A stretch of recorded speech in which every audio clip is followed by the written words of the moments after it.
Muy buenas noches, hermanos. Nos alegra mucho poder contar con la presencia de cada uno de ustedes, retomando otra vez las actividades del año 2025, ¿verdad? Ya están terminando las vacaciones casi para todos los que la tomaron en esta época. Y bueno, vamos a retomar nuestro estudio de la palabra de nuestro Dios. Realmente tener la posibilidad o la oportunidad de compartir el mensaje de salvación, pues es una gracia, una bondad que Dios nos da.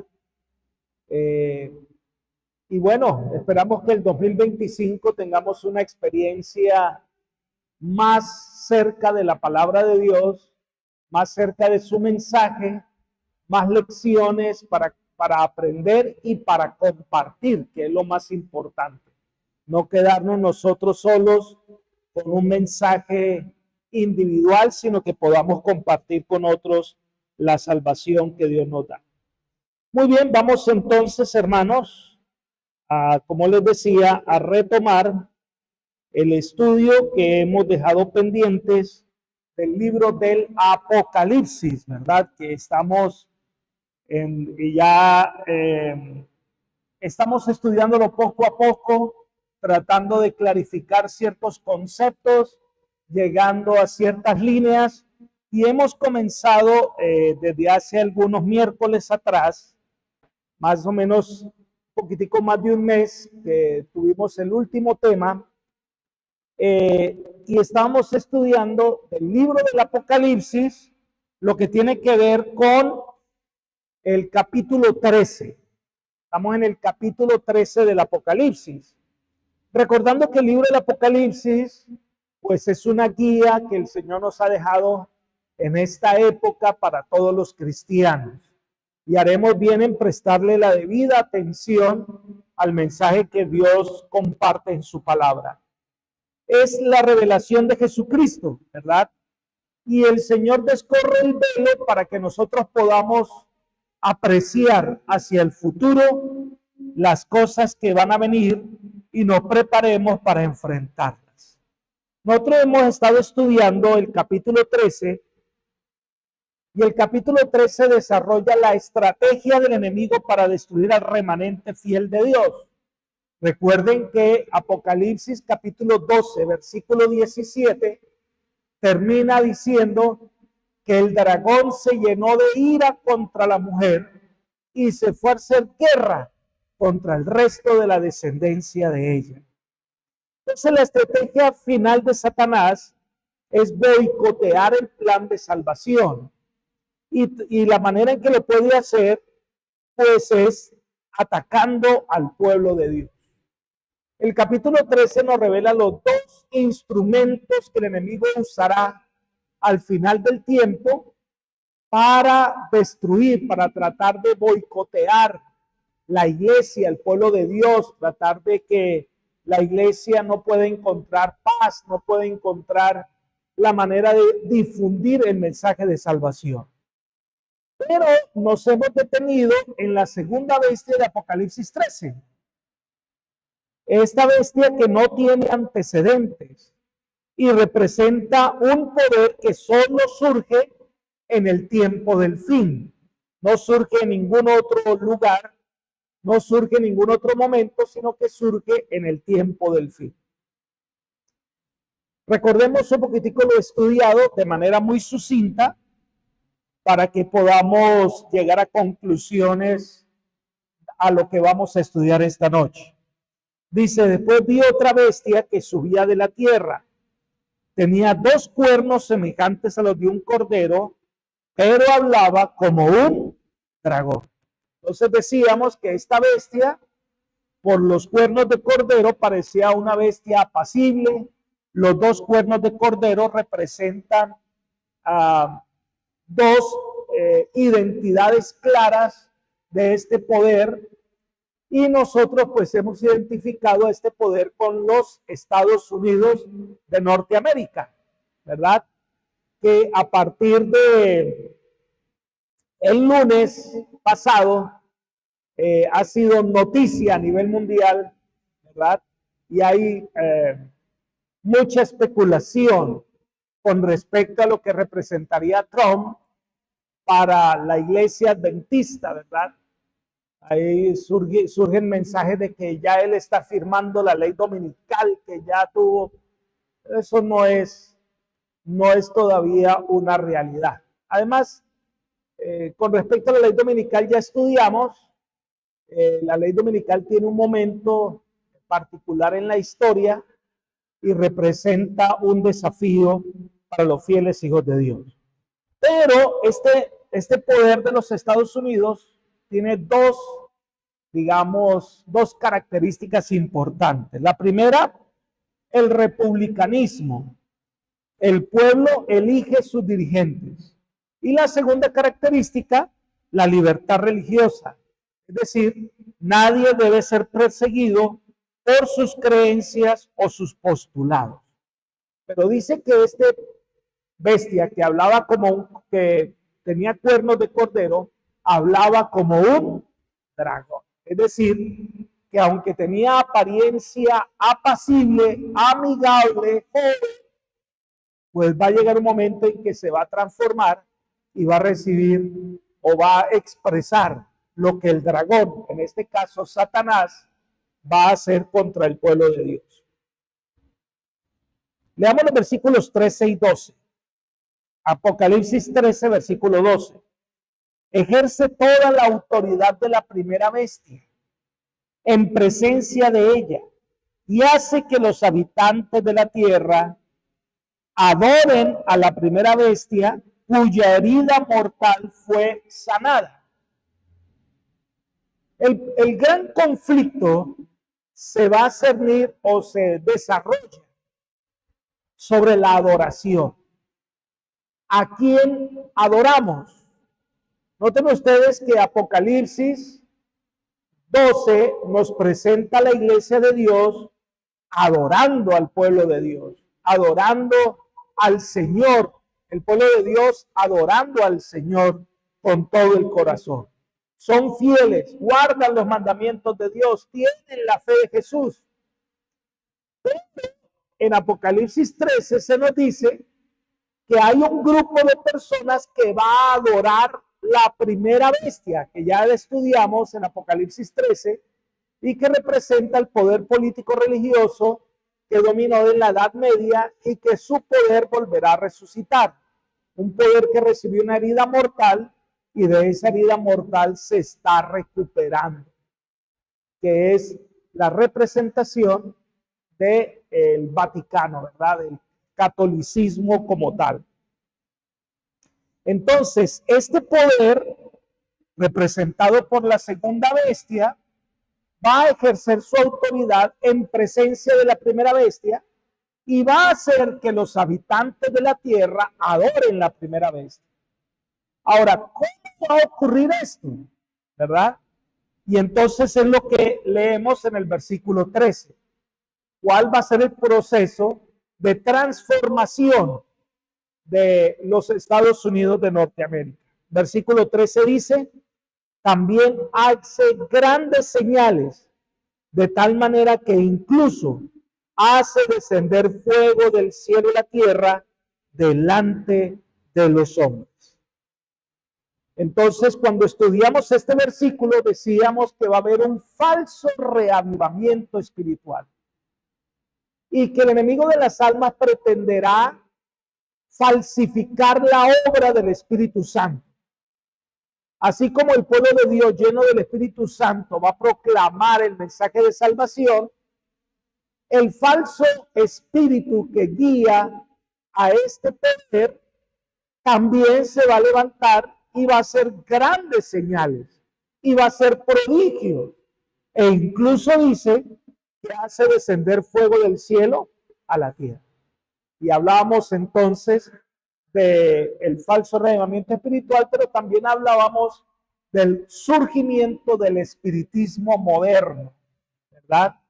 Ese concepto de que los vivos pueden comunicarse con los muertos o que hay algo en el más allá que va a comunicarnos, ¿verdad? Los que han ido a la muerte nos van a comunicar todo este concepto del espiritismo que ahora subyace en la sociedad moderna. Muy bien. Versículo 14, y ahí es donde nos vamos a ir deteniendo. Engaña a los habitantes de la tierra con las señales que se le ha permitido hacer en presencia de la bestia. Entonces, la manera en cómo este poder representado por los Estados Unidos va a llevar a la gente a la adoración a la primera bestia es a través de un falso reavivamiento espiritual. Y ese falso reavivamiento espiritual dice que va acompañado de señales, de milagros, de acontecimientos que van a llevar a la gente a creer que son el camino verdadero. Así que este poder va a hacer grandes señales, va a hacer prodigios, y entonces sigue diciendo el versículo 14, diciendo a los habitantes de la tierra que le hagan una imagen a la bestia que fue herida de espada y revivió. Es interesante la manera en cómo se desarrolla esta realidad. El protestantismo apóstata, representado en la Biblia bajo este falso reavivamiento espiritual, se va a conformar en una imagen de la bestia. Es decir, la gran tarea que va a tener los Estados Unidos en el conflicto final es que va a engañar a los habitantes de la tierra con el objetivo de llevarlos a adorar al falso Dios, ¿verdad? A adorar a este poder político religioso. ¿Cómo se convertirá los Estados Unidos en una imagen de la bestia? ¿Qué es eso de la imagen de la bestia? Bueno, vamos a comentar algunas explicaciones que nos ofrece, por ejemplo, la señora Elena de White. En Eventos de los Últimos Días, página 115, ella dice, cuando las iglesias protestantes se unan con el poder secular para sostener una falsa religión a la cual se opusieron sus antepasados, soportando la más terrible persecución, cuando el Estado haga uso de su poder para poner en vigor los decretos y sostener las instituciones de la iglesia, entonces la protestante Norteamérica habrá formado una imagen del papado y habrá una apostasía nacional que solo concluirá en la ruina nacional.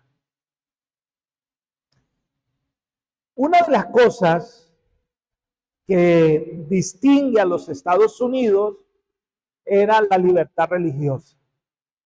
Es decir, subyace dentro del concepto de libertad religiosa que el Estado no va a perseguir a ninguna religión, que cada uno tiene libertad de adorar. Es el concepto de libertad religiosa. Por eso, en el concepto de esa libertad religiosa, existe la separación de la iglesia y el Estado.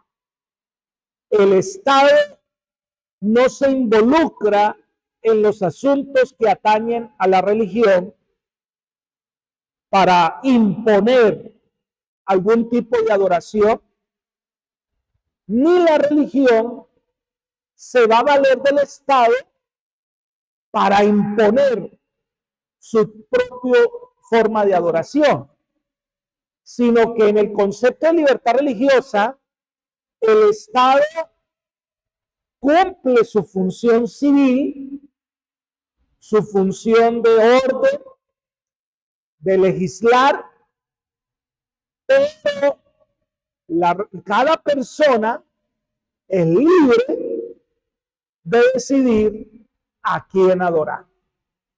y cómo adorar y cuáles son sus, digamos, principios de adoración. Entonces, la única manera en que los Estados Unidos se convierten en una imagen de la bestia es cuando, como en el pasado, en la Edad Media, cuando la iglesia, encabezada por el papado, daba órdenes legislativas, órdenes a los reyes y a los gobernantes para hacer lo que ellos querían que se hiciera. Entonces, quiere decir que cuando los Estados Unidos, todas las entidades religiosas se unan y estas entidades religiosas se apalanquen del Estado para imponer una forma de adoración, en ese momento los Estados Unidos se convierten en una imagen de la bestia. ¿Sí?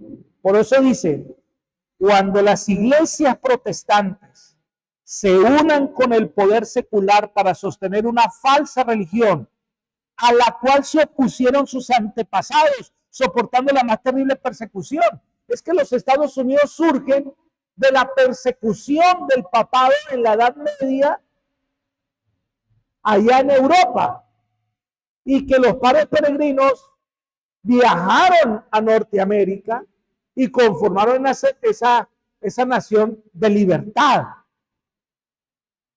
Ahora resulta que lo que los antepasados pretendieron se va a violar y vamos a volver a como era en la época de la Edad Media, donde había un Estado que imponía sus propias formas de adoración.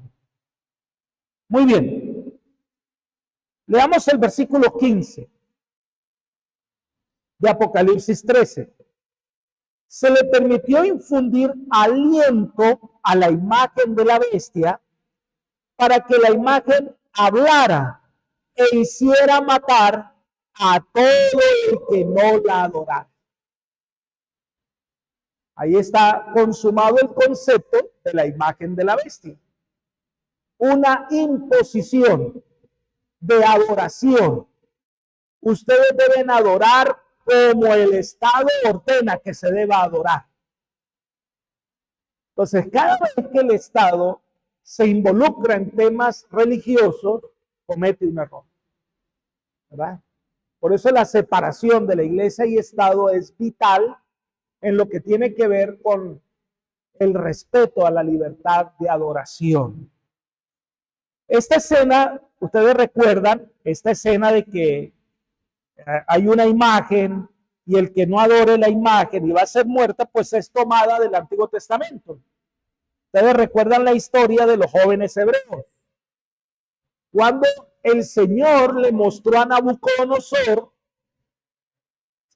que Nabucodonosor tenía inquietudes por conocer el futuro, el Señor le dio un sueño y le mostró cómo era el devenir de la historia desde su época, desde Babilonia, hasta la segunda venida de Cristo y el establecimiento del reino de Dios. Resulta que Nabucodonosor neciamente, ¿verdad?, desconoce el mensaje de Dios y establece una imagen que tenga, la imagen es completamente de oro, y ordena a todos a que adoren la imagen, so pena de muerte. Quien no la adore va a morir. Y ese es el concepto de Apocalipsis 13. Hay una imagen de la bestia, hay una orden gubernamental de adoración. El que no cumpla esa orden, pues so pena de muerte, va a recibir el castigo por no obedecer las órdenes del Señor. Así que esta historia de los jóvenes hebreos podemos ver reflejada la historia del pueblo de Dios, ¿verdad? pueblo de Dios permanecerá firme, el pueblo de Dios no adorará la imagen, el pueblo de Dios, aunque sea, buenas noches, bienvenidos, va a permanecer fiel al Señor y va a mantener observando los mandamientos de Dios. Por eso el concepto de la paciencia de los santos, el término paciencia de los santos es más la perseverancia. Lo mismo que aparece en Mateo 24. El que perseverare hasta el fin, este será salvo. ¿Persevera en qué? En la obediencia, en hacer lo que el Señor diga. Cuando todo el mundo está haciendo lo contrario, ellos hacen lo que el Señor ordena. Por eso dice, volvamos otra vez al versículo 15, se le permitió infundir aliento a la imagen de la bestia para que la imagen hablara e hiciera matar a todo el que no la adorare. Ahora, ¿cómo habla una nación? Una nación habla como habló el presidente Trump el lunes pasado y ya va el martes y ya va estos días. ¿Cómo habla? A través de leyes, a través de normas, a través de decretos. Una nación habla de esa manera. Entonces cuando dice que va a hablar, la imagen va a hablar, es decir, esta imagen que va a imitar, porque es una imagen, va a imitar lo que era el poder político religioso de la Edad Media. Entonces él a través de leyes, de legislaciones, de normas, va a imitar al poder de la Edad Media. Varias citas de la señora Elena de White para clarificar el tema. La imagen de la bestia representa la forma de protestantismo apóstata que se desarrollará cuando las iglesias protestantes busquen la ayuda del poder civil para la imposición de sus dogmas. Volví y repito, ¿cómo se conforman los Estados Unidos en la imagen de la bestia? No porque hayan varios movimientos religiosos que hacen milagros falsos, todavía no es la imagen de la bestia. Todavía no son el protestantismo apóstata. ¿Cuándo se convierte en el protestantismo apóstata? ¿Cuándo se convierten en la imagen de la bestia? ¿Cuándo? Cuando ellos, unidos, se apoyan del gobierno civil para imponer, ¿verdad? Para imponer sus dogmas, sus creencias, su forma de adoración. Cuando eso ocurra, entonces ahora sí podemos decir que hay un protestantismo apóstata. Esto debe quedar muy claro, hermanos, porque a veces nosotros no nos acercamos a los protestantes, a los cristianos de otras denominaciones, porque consideramos de que ellos ya están perdidos. No, ellos todavía no están perdidos.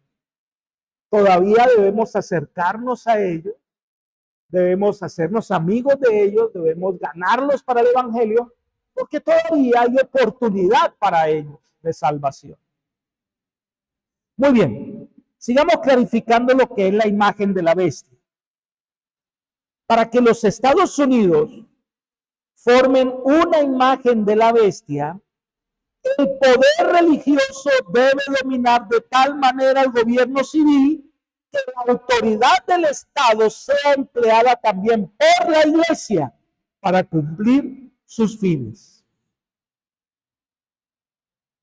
Esto, hermanos, debe abrirnos los ojos.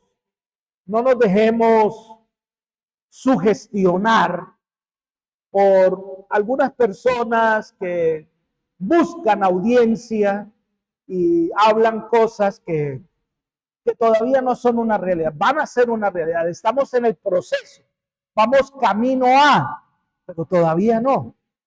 Miren claramente cómo Elena de White lo describe. Dice, los Estados Unidos serán una imagen de la bestia cuando el poder religioso domine de tal manera el gobierno civil que la autoridad del Estado sea empleada también por la iglesia para cumplir sus fines. Y todavía eso no se ha dado, ¿verdad? Sabemos que ya hay acercamiento, de que ya hay propósitos de unidad, ¿verdad? Que hay intereses políticos en común, pero todavía el poder religioso no está por encima del poder del Estado. Mientras exista la separación entre iglesia y Estado, la libertad se garantiza. Pero cuando los protestantes, los cristianos, se unan y le exijan al gobierno, entonces ya de esa manera podemos decir el protestantismo o el apóstata está dominando el gobierno civil. ¿Y con qué objetivo el protestantismo va a hacer eso? Para que la iglesia, ¿verdad?, católica, el poder dominado por el Papa, pueda ejercer autoridad a través de los Estados Unidos de Norteamérica, ¿verdad? Y es que notemos cómo que es lo que analizo después de todo lo que ha ocurrido esta semana, es el poder que tienen los Estados Unidos sobre la economía mundial, ¿verdad? La manera en cómo un discurso de un presidente en posesión conmociona a todo el mundo, ¿verdad? Ese concepto está en pleno desarrollo, que los Estados Unidos van a ser la nación que va a imponer su autoridad sobre el mundo. No habrá ningún otro poder que se le haga igual, ¿verdad? Cuando eso ocurra, los Estados Unidos tendrán toda la autoridad para hacer lo que quiera, y es lo que está lográndose a través de los años, no solamente por un solo presidente, sino esto es algo que viene desde hace muchos años, la manera en cómo los Estados Unidos están jugando un papel universal, ¿verdad? Muy bien, volvamos otra vez, sigamos estudiando estos párrafos del conflicto de los siglos, que es quien nos aclara, ¿verdad?, lo que es la imagen de la bestia. Cuando las iglesias principales de los Estados Unidos, uniéndose en puntos comunes de doctrina, influyan sobre el Estado para que imponga los decretos y las instituciones de ellas, entonces la América protestante habrá formado una imagen de la jerarquía romana, y la inflicción de penas civiles contra los disidentes vendrá por sí sola. ¿Sí ven ustedes? Debe haber primero algo, según entiendo de este párrafo, analizándolo un poquitico, debe haber primero una unión de propósito del protestantismo. ¿Hay puntos en común entre los protestantes y la Iglesia Católica? Claro que sí. ¿Qué puntos en común? Por lo menos dos: la inmortalidad del alma y la adoración en el domingo. ¿Saben que no es lo mismo un funeral en una iglesia protestante que en una iglesia adventista? Podemos cantar los mismos himnos, podemos usar la misma Biblia, la Reina Valera del 60, pero es muy diferente por una sola razón: la concepción de la inmortalidad del alma. Si muere un feligrés de ellos van a decir: ya nuestro hermano se encuentra en las cortes celestiales al lado del Señor, disfrutando de los bienes eternos. Nosotros los adventistas no vamos a predicar así. Nosotros decimos: los muertos, muertos están, y nada saben, ni tienen más paga en todo lo que se hace debajo del sol. Entonces, en ese aspecto, ellos sí tienen en común algunas cosas. Por eso tengamos mucho cuidado cuando nosotros hacemos ciertas afirmaciones con respecto a las creencias adventistas comparadas con las creencias de los católicos. Porque aunque somos cristianos, creemos en Jesús, adoramos al Dios creador del cielo y la tierra, hay conceptos subyacentes que marcan una diferencia notable. Y uno de ellos es la inmortalidad del alma. Ya el concepto de la inmortalidad del alma nos habla de un concepto diferente, por ejemplo, en la divinidad. ¿De quién es Dios? ¿Verdad? ¿De quién era Jesús? Entonces, nosotros tenemos que tener mucho cuidado cuando afirmamos que no, nosotros estamos siguiendo las... No, porque hay conceptos que son, digamos, básicos que nos diferencian notablemente de esas posturas. Entonces, estos que tienen puntos en común, y el otro punto en común, pues es la adoración del domingo. Aunque los protestantes no guardan el domingo como nosotros lo guardamos. Eso tenemos que hacer la aclaración. Nosotros los adventistas guardamos el sábado, que se supone no hacemos actividades seculares el sábado. Tratamos de no comprar ni vender, ¿sí? Cerramos nuestros negocios. Descansamos el día sábado. Los católicos y los protestantes, aunque su día de adoración es el domingo, ellos no guardan el domingo como nosotros guardamos el sábado. Ellos pueden abrir sus negocios, pueden hacer sus actividades, pueden comprar y vender, pueden seguir con sus actividades normales. Entonces, noten ustedes, hermanos, de que hay unos ciertos pasos que que están ocurriendo y que van a desencadenar, digamos, esta imagen que nos ofrece la señora Elena de White. Sigamos. La imposición de la observancia del domingo por parte de las iglesias protestantes es una imposición de que se adore al papado, o sea, a la bestia. Pero por el mismo hecho de imponer un deber religioso con ayuda del poder secular, las mismas iglesias estarían elevando una imagen a la bestia. De aquí que la imposición de la observancia del domingo en los Estados Unidos equivaldría a imponer la adoración de la bestia y de su imagen. Entonces, ¿por qué el domingo se convierte en, digamos, en un factor determinante? ¿No?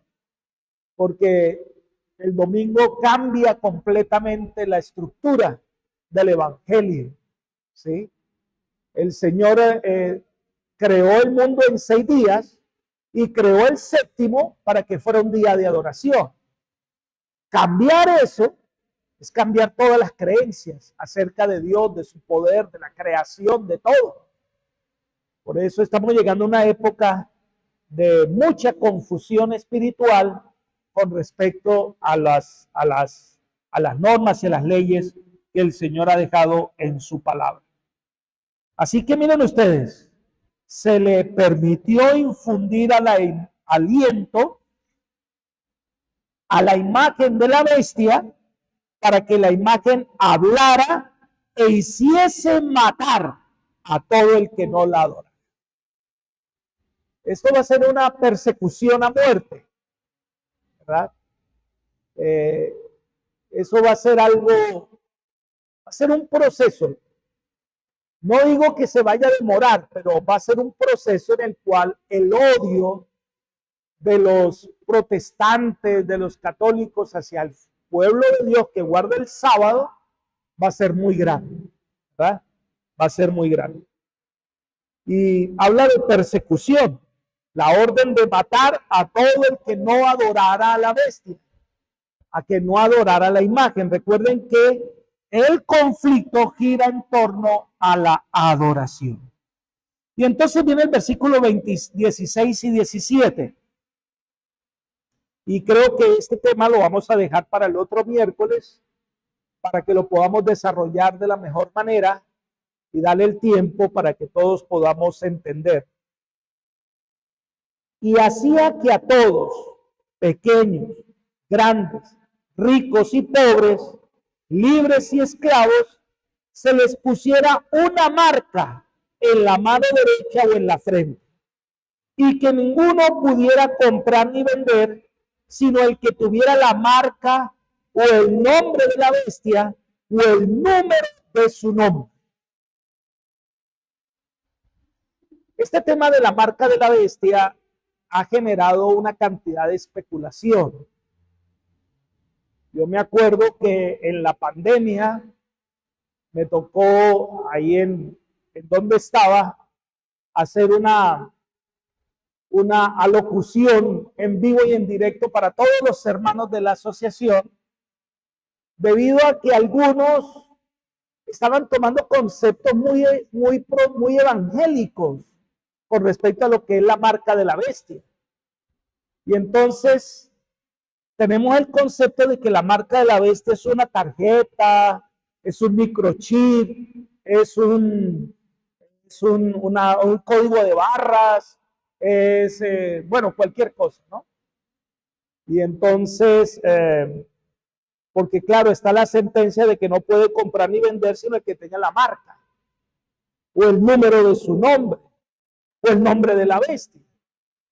Y entonces todavía nos confundimos más cuando colocamos el 666, ¿verdad? Que es lo que viene en el versículo 18. Cuando se identifica el 666, entonces algunos consideran que el 666 es un número literal que va a venir en las nuevas cédulas, en el microchip, ¿no? Y entonces esa es la marca de la bestia. Por eso los cristianos no debemos tener ni tarjeta, ni seguro social, ni nada de esas cosas, porque ahí está el código de barras y la base de ese código es el 666. Pero si nosotros seguimos el contexto de lo que viene hablando, la marca de la bestia estará, digamos, bajo la figura que se nos viene presentando. ¿Qué es la figura? La imagen de la bestia, una imagen de un poder político religioso que impone un sistema de adoración, y que ese sistema de adoración mostrará lealtad al poder político religioso, y el que no sea leal a ese poder político religioso va a ser objeto de persecución e incluso, según el Apocalipsis, sentenciado a muerte. Así que no tiene mucho que ver con el microchip, donde está la información de cada uno. Yo me acuerdo que decían que la vacuna del COVID nos estaban marcando a todos, ¿sí? Nos estaban marcando para que ahí estaba registrado el número, la cédula, el RH, toda esa cosa. Pues yo me puse la vacuna para poder salir a trabajar y pues no he sentido ni el código, y la gente todavía me pregunta quién soy, y todavía me llaman y me preguntan el número de la cédula. Así que vamos a dedicar el próximo miércoles a desarrollar un concepto sobre la marca de la bestia, porque la marca de la bestia, recuerden que en el Apocalipsis, Satanás siempre se presenta falsificando lo que Dios hace, ¿sí? Entonces Dios tiene el día sábado como día de oración, el enemigo levanta el domingo. El Señor viene a salvar a este mundo, Satanás también se presenta como viniendo para salvar a este mundo. El Señor tiene la divinidad, se presenta en tres personas, Padre, Hijo y Espíritu Santo, El enemigo de las almas se presenta como el dragón, el falso profeta el dragón, la bestia y el falso profeta, la falsa trinidad. Entonces, todo el enemigo quiere falsificarlo. Entonces, hay un sello de Dios. Entonces, tenemos que otra vez volver a recordar qué es el sello de Dios, cómo se manifiesta el sello de Dios, para poder entender lo que es la marca de la bestia. ¿Está bien? Bueno, preguntas, observaciones, sugerencias, grabaciones, aportes. Mara Consuelo, ¿no tiene preguntas? ¿Qué no les quedó claro de lo que dijimos esta noche? Creo que todo les haya quedado claro, ¿no? ¿Verdad? Bueno.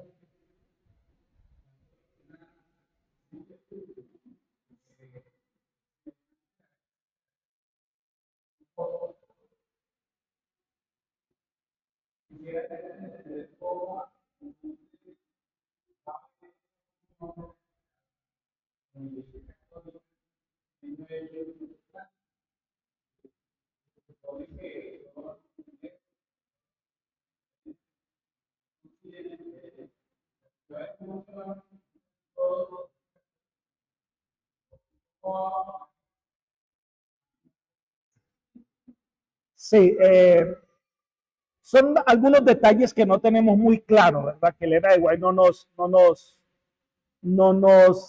digamos, aclara. Lo cierto es que va a haber una unión. Digamos que de pronto no van a desaparecer las iglesias cristianas protestantes como tal, pero sí va a haber una unión. Ustedes han oído hablar del ecumenismo, ¿verdad? El ecumenismo es un movimiento que surge después del Concilio Vaticano II y que tiene como objetivo lograr esa reconciliación entre los cristianos. El Concilio Vaticano II cambió el concepto de los protestantes por el concepto de hermanos separados, ¿sí? Que fue el énfasis que hizo en su momento Pablo VI, ¿sí? Estos son nuestros hermanos separados, somos hermanos, creemos en el mismo Dios, adoramos al mismo Cristo, tenemos cosas en común. Y noten ustedes que de alguna manera la situación del mundo va a, digamos, como a alinear, va a alinear a las personas bajo unos conceptos, ¿sí?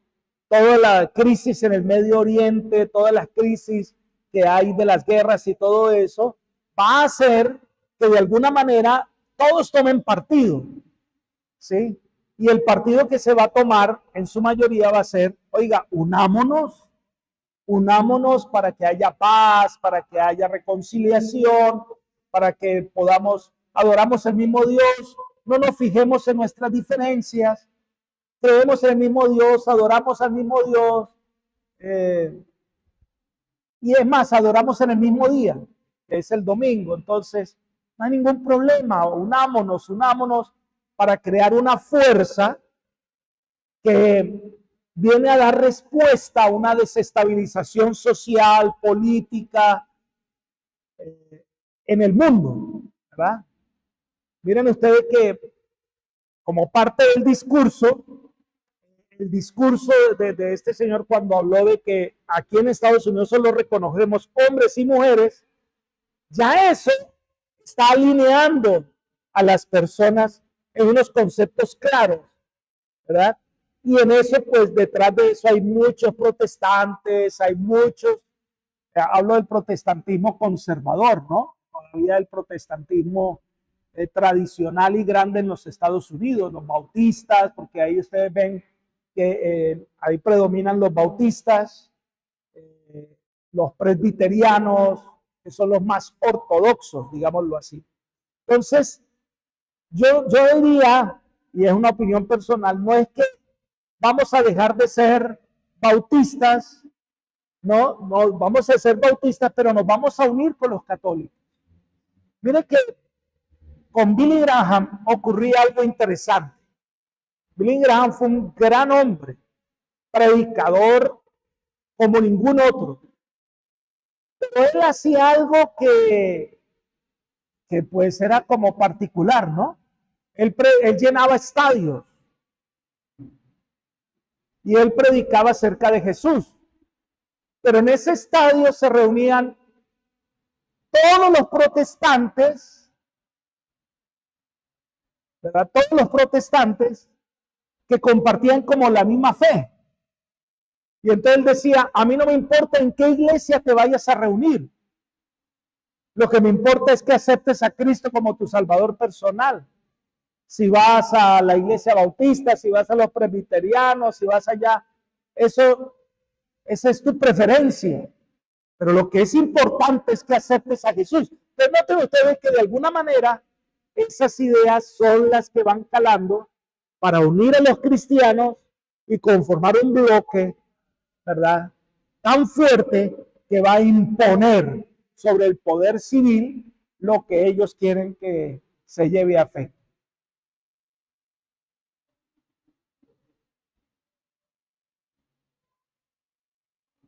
Muy bien. Si no hay más preguntas, observaciones, sugerencias, reacciones, aportes, entonces vamos a orar y vamos a invitarlos para que el próximo miércoles, el miércoles 28, ¿no? 28 estemos acá. Si es 29 no puedo estar. Vamos a confirmar eso. Confirmemos qué día es el 28.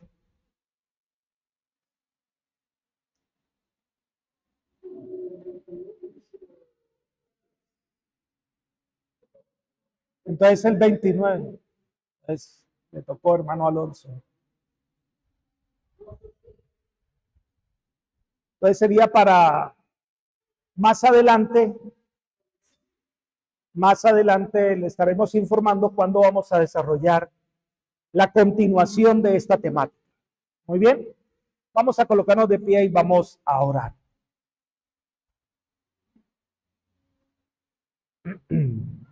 Eterno, bondadoso y maravilloso Dios, gracias te damos por tu palabra y gracias te damos por el libro del Apocalipsis, ya que Él nos ha mostrado verdades, has abierto ante nosotros los acontecimientos que sucederán hacia el futuro, para que todos estemos apercibidos, atentos, y al escuchar el clamor que nos invita a unirnos contigo y llevar a este mensaje de salvación a tantas personas, que todos nosotros podamos estar bajo tu bandera, bajo tu dirección. Gracias, Señor, por tus bondades, tus cuidados, y bendícenos en el resto de actividades que vamos a desarrollar durante esta semana. Lo pedimos todo en el nombre de Jesús. Amén. Una feliz noche para todos. Muchas gracias por haber venido.